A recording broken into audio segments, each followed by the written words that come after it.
Bonjour tout le monde et bienvenue dans cette vidéo. Aujourd'hui, on va parler coupons brodés. Je vais vous expliquer comment on peut les utiliser. Je tenais vraiment à vous faire cette petite vidéo parce que je trouve que quand on achète quelque chose pour mettre une valeur ajoutée sur sa cousette, on a toujours peur de faire une petite bêtise, de mal l'utiliser et en fait de gâcher cette valeur ajoutée que l'on voulait apporter à notre projet. En tout cas, c'est mon cas à moi.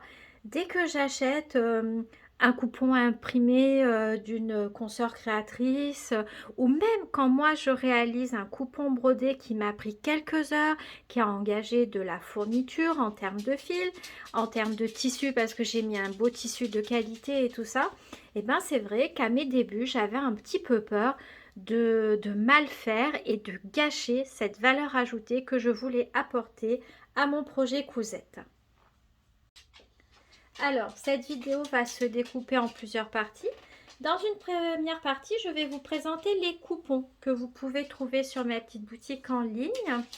Dans un deuxième temps, je vais vous parler de l'entretien des coupons brodés. Dans la troisième partie, je vous parlerai de l'utilisation des coupons. Et dans la quatrième partie, ça sera un petit peu la conclusion de cette vidéo. Je vous donnerai plein d'idées pour les utiliser et surtout pour pimper votre projet créatif.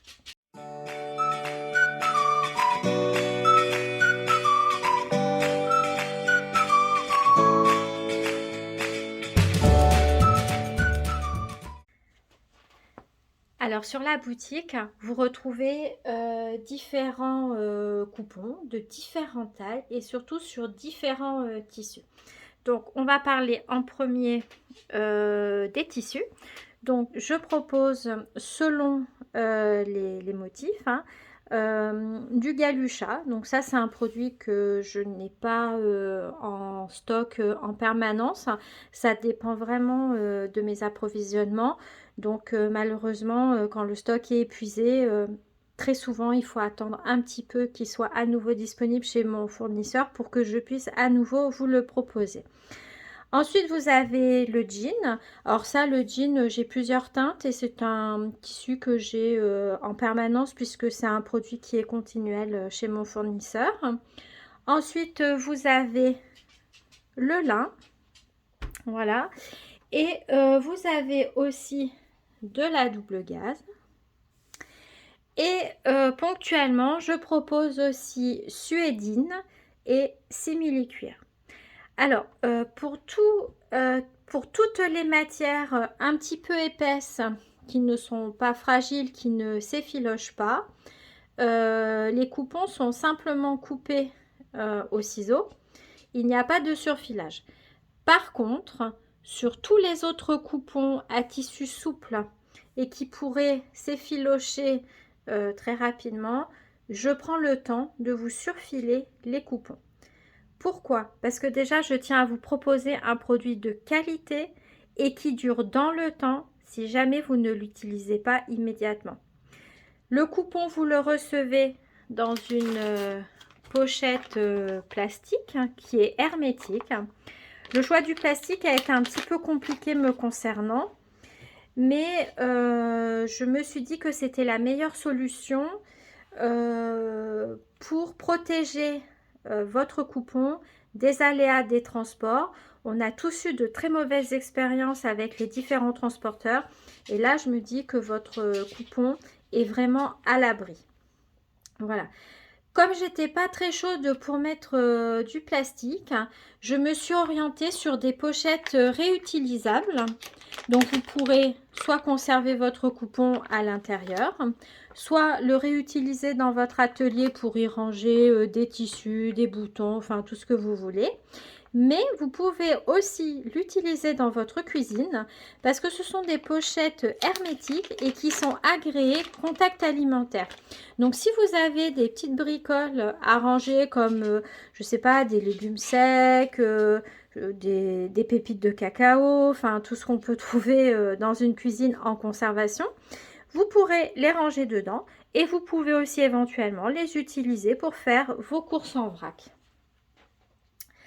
Concernant les différents tissus que je vous propose, selon les matières et selon le projet que vous avez à faire, je vous conseille de les entoiler. Donc au niveau de l'entoilage, bah, je vous laisse choisir, enfin définir l'épaisseur de l'entoilage par rapport au projet que vous souhaitez faire. Donc tout ce qui est galucha, simili et suédine, personnellement moi je n'entoile jamais. Le lin, ça m'est arrivé de l'entoiler pour faire des petites trousses de toilette et vraiment lui apporter de la rigidité pour qu'elle se tienne bien. Par contre, tout ce qui est jean, je n'ai jamais entoilé parce qu'en général, je mets une doublure et les deux, ça suffit. Le jean a quand même une bonne tenue, donc personnellement, je ne l'entoile pas.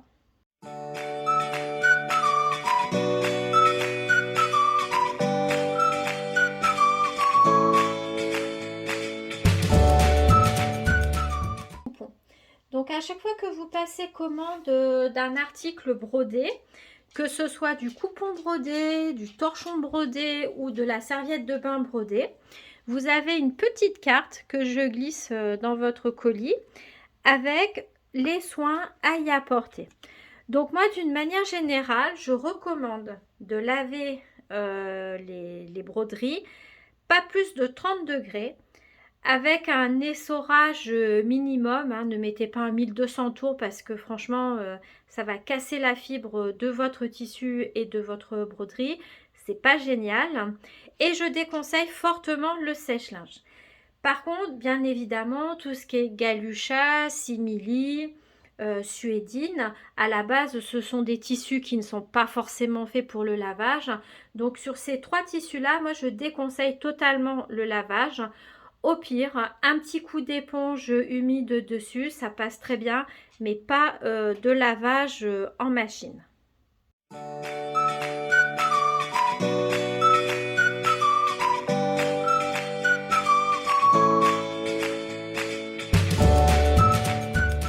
Vous avez trois possibilités. La première, c'est que le coupon que vous avez acheté convient parfaitement à la dimension de la pièce de votre patron. Et dans ce cas-là, bah, c'est ok, on fait le montage, on suit les instructions du patron et tout se fait bien. Tout va bien dans le meilleur du monde. À ce sujet, il y a une petite nouveauté sur la boutique parce que je propose des formats spéciaux pour des projets particuliers. Et le premier, alors pour le moment, il n'y en a qu'un, mais il y en a d'autres qui vont arriver. Et pour le moment, je propose un coupon en forme de triangle avec cette possibilité en broderie pour faire la capuche d'une cape de bain pour les enfants. Donc, vous recevez un triangle de bambou, d'éponge de bambou blanche. Pour le moment, je propose que ce coloris, mais ça évoluera, je pense. Il a pour dimension 40 sur les côtés en haut et sur le bas, ça doit être une cinquantaine de centimètres. Il faut savoir que c'est une dimension standard pour réaliser une cape de bain pour les enfants à partir du 12 mois. Pourquoi du 12 mois? Parce que moi, personnellement, quand j'offre un cadeau de naissance, j'essaye de choisir quelque chose que les parents puissent utiliser dans le temps et pas uniquement à la naissance, enfin que l'objet devienne très rapidement obsolète. Donc c'est pour ça que je suis partie sur un modèle de cape de bain en taille, enfin à partir de 12 mois, et je crois même que cette taille-là, c'est bon jusqu'aux 3 ans de l'enfant. Donc vous voyez, ça fait un super cadeau qui en plus va être utilisé longuement par l'enfant. Et du coup, c'est pour ça que je vous propose ces dimensions en termes de triangle. Comme pour les autres coupons, il arrive surfilé pour une bonne conservation. Actuellement, je propose uniquement cet alphabet avec le petit lapin, mais je pense que je vous proposerai des nouveautés très rapidement. Donc voilà la première possibilité avec un coupon, c'est d'acheter un qui va parfaitement à votre projet.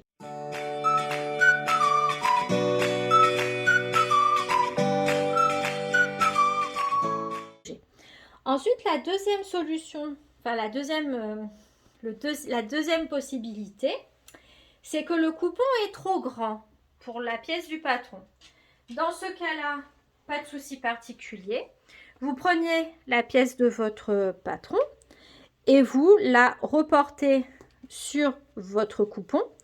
Il vous suffira de faire un tracé et de couper. Jusque-là, pas de difficulté non plus.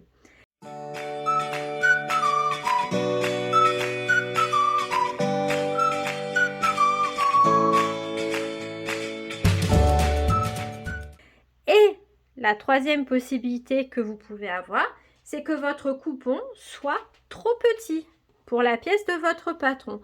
Et dans ce cas-là, ça peut être un peu plus complexe, mais vous allez voir que non. Au final, vous allez vous régaler parce que votre créativité va être mise à jeu. Alors, déjà, quand on a un patron, enfin un coupon qui est trop petit, la première solution, c'est de prendre un tissu. Bon, alors là, c'est vrai que c'est un petit peu grand, mais c'est parce que vraiment, je vous montre des exemples. Et vous posez endroit contre endroit. Voilà. Vous faites une couture de 1 cm. Et quand vous allez retourner votre tissu, votre coupon sera agrandi sur le bas. Vous allez couper en fonction de la dimension que vous avez besoin et vous procéderez ainsi sur les 4 côtés. L'avantage, quand on a un coupon qui est plus petit que ce que l'on a besoin, c'est que ça permet de laisser parler sa créativité. C'est-à-dire que vous pouvez jouer avec différents tissus. Vous allez pouvoir jouer aussi avec différentes structures de tissus. Et vous allez pouvoir y mettre plein de petites choses additionnelles. Comme par exemple, on pourrait mettre un joli passepoil,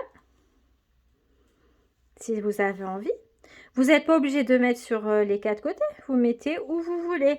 Vous pouvez tout simplement laisser comme ça et faire une jolie surpiqûre de couture avec des fils multicolores ou dégradés. Moi, j'utilise beaucoup les fils de la marque Mettler. Ils ont des dégradés, des multicolores et je trouve qu'ils sont très très chouettes pour faire les piqûres les petites coutures de finition en surpiqûre. C'est vraiment le top. Vous pouvez aussi terminer en mettant du croquet. Vous pouvez ou en mettant du tissu. Simplement. Alors attention, hein, moi ce que je vous montre, c'est pas coordonné, mais c'est pour vous montrer des idées.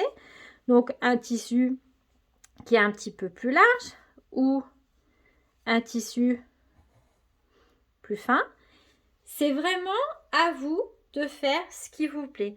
J'en profite également pour vous dire que rien ne vous empêche de rajouter quelque chose sur votre coupon brodé. Vous pouvez ajouter des petits boutons fantaisie. Si votre machine à coudre fait des points fantaisie, vous pouvez tout à fait faire une ligne à l'horizontale, à la verticale. Laissez parler votre imagination. C'est vraiment ce qui va démarquer votre cousette des autres, en fait. Voilà. Donc ça, c'était vraiment les 3 possibilités.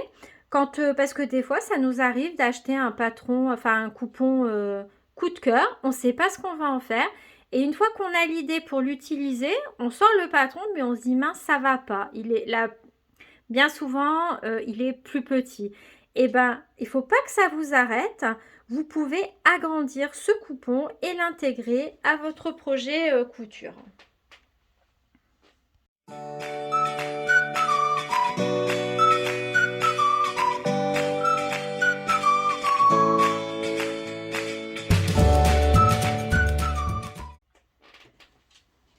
Pour finir, je vais vous donner quelques idées d'utilisation d'un coupon brodé. Donc, bien évidemment, l'intégrer tout simplement à une cousette. Hein, ça, je pense que tout le monde a l'idée. Mais vous pouvez aussi, par exemple, les encadrer. Si vous avez un petit cadeau rapide à faire ou une petite décoration à faire et qu'il y a une broderie qui vous plaît, Et ben, vous pouvez tout simplement les mettre dans un cadre en bois, les tambours à broder en bois. Ce sont des petits objets qui se trouvent vraiment partout et à moindre frais. Vous mettez votre broderie et vous avez un super résultat. Alors moi derrière je vous conseille de le fermer parce que je trouve que les finitions seront plus propres. Mais ça après chacun fait comme il veut. Voilà, donc ça c'est vraiment super. Moi souvent j'offre ça aussi pour des petits cadeaux de naissance et c'est vraiment très très apprécié.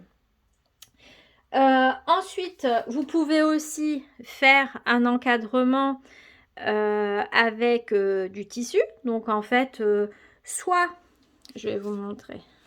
Si par exemple ce petit gnome vous plaît, mais vous n'avez pas envie de vous embêter trop et que les dimensions vous conviennent, et bien ce que vous pouvez faire, c'est coudre directement des bandes de tissu dessus. Et ensuite, vous faites, une fois que vous avez assemblé, mis toutes vos décorations et tout ça, et ben vous allez couper tout le surplus de façon à avoir la dimension de l'encadrement que vous souhaitez. Vous faites une couture endroit contre endroit, voilà, en laissant une ouverture de façon à pouvoir retourner. Et vous avez un joli petit cadre. Attention à prévoir la façon dont vous allez le suspendre. Soit vous ferez des petites pattes et dans ce cas-là, vous les rentrerez à l'intérieur avant de positionner votre tissu endroit contre endroit pour laisser coudre et retourner. Ou sinon, vous prévoyez une petite barre d'attache. Enfin voilà, ça, je vous laisse plutôt chercher des tutos sur YouTube. Il y a plein d'astuces et c'est surtout selon le résultat que vous souhaitez obtenir. Là, vous pouvez aussi, par exemple, c'est votre tissu, ça va faire un sac. Vous n'avez pas envie de vous embêter à faire une poche parce que c'est trop de travail, mais vous avez envie de mettre votre broderie. Et bien, vous avez deux solutions. Soit vous faites un petit rentré de façon à ce qu'on ne voit plus le surfilage. Donc vous le faites sur tout le tour. Voilà. Donc il est bien plat mon tissu. Donc je ne sais pas si je vais arriver à le faire, mais je vais vous montrer en tout cas le principe sur le haut et sur le bas. Donc vous rentrez, vous rentrez les quatre côtés. Moi ce que je fais, c'est que j'utilise une petite bombe de colle qui est vraiment très pratique. C'est la Odif 707. Donc ce que je vais faire, c'est que je vais vaporiser un petit peu. Alors j'en mets pas beaucoup, c'est vraiment histoire de pouvoir positionner mon coupon et de façon à ce qu'il soit maintenu en fait et qu'il ne bouge plus. Donc voilà. Et après, vous faites tout simplement un point de surpiqûre avec encore une fois un joli fil de couleur, soit un fil assorti, enfin vraiment, ou un joli point de couture que votre machine propose. Voilà. Vous avez aussi la possibilité de reposer. Alors, en fait, c'est toujours la même chose qu'on fait. Il n'y a rien de nouveau. Si jamais vous voulez faire autre chose que un point de surpiqûre, vous pouvez poser un galon, vous pouvez poser un ruban, une dentelle. Enfin voilà, vraiment les possibilités sont multiples. Vous pouvez également poser un passepoil, mais dans ce cas-là, il sera dans l'autre sens. Voyez, vous posez votre passepoil et ensuite vous venez faire un point de surpiqûre. Aussi, c'est d'utiliser un coupon pour faire une poche. Alors, je vous montre un exemple. Donc, en fait, ce que j'ai fait, c'est que j'ai utilisé le tissu, une chute de tissu qui me restait de mes anses. Tout simplement, c'est une couture endroit contre endroit à la dimension que je souhaitais pour ma poche. En fait, tout le bas de ma poche, je ne l'ai pas fermé, ce qui m'a permis de retourner, d'avoir de jolies finitions. J'ai fait une piqûre, une une surpiqûre pour être jolie. J'ai fait aussi sur les côtés. Et pour le bas, pour fermer, bah, tout simplement, j'ai mis un ruban en fait. Et tout ça, je l'ai assemblé avant l'assemblage final de mon sac. Du coup, c'est pris dans les coutures et je trouve que le résultat est vraiment sympa. Donc, vous voyez que les coupons, on peut les utiliser de différentes façons et je pense que j'en oublie parce que c'est vrai que les idées me viennent aussi au fur et à mesure de mes créations. La poche, ça peut être fait aussi sur un tablier de cuisine, ça peut être fait sur un petit sac qu'on porte en bandoulière. Enfin, il y a plein de possibilités. En tout cas, j'espère que cette petite vidéo vous a plu, que le coupon brodé vous impressionne moins et n'hésitez pas à me taguer pour me montrer toutes vos réalisations que je repartagerai avec grand plaisir. À bientôt!